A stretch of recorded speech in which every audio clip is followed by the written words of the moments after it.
Reliance industries అధినేత ముఖేష్ అంబానీ చిన్న కుమారుడు అనంత్ అంబానీ మూగజీవాలు పక్షులపై తనకున్న ప్రేమను మరోసారి చాటుకున్నారు. ఇక జామ్నగర్ నుంచి ద్వారకాకు పాదయాత్ర చేస్తున్న సమయంలో తారసపడిన వందలాది కోళ్లను రక్షించారు. దీనికి సంబంధించిన వీడియో ప్రస్తుతం సోషల్ మీడియాలో వైరల్ గా మారింది. అనంత్ అంబానీ తన 30వ జన్మదినాన్ని పురస్కరించుకుని ద్వారకాలోని శ్రీకృష్ణుని దర్శనం చేసుకోవాలని నిర్ణయించుకున్నారు. ఇందులో భాగంగా 140 కిలోమీటర్ల పాదయాత్రను 5 రోజుల క్రితం ప్రారంభించారు. ఈ క్రమంలోనే మార్గమధ్యంలో కంబాలియా ప్రాంతంలో ఓ కోళ్ల వ్యాన్ ను గుర్తించిన అనంత్ ఆ వాహనాన్ని ఆపి అందులోని కోళ్లను విముక్తి కల్పించారు. ఈ మేరకు యజమానికి డబ్బులు చెల్లించాలని తన బృందానికి తెలిపారు. తన చేతుల్లోనికి ఓ కోడి తీసుకుని దాన్ని విడిచిపెట్టాడు. ఇక ఈ వీడియో సామాజిక మాధ్యమాల్లో వైరల్ గా మారింది. నెటిజన్లు సైతం జంతువుల పట్ల అనంత్ అంబానీ ప్రేమను కొనియాడారు.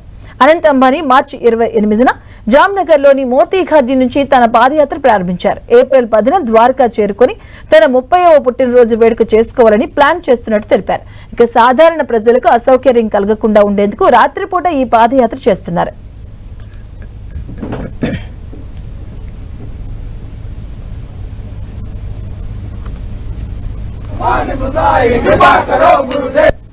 रघुवर पर जाई हमारे भक्त गाई और देवता चित्त न धरई हनुमत से सर्व सुख करई संकट पड़े मिले सब वीरा।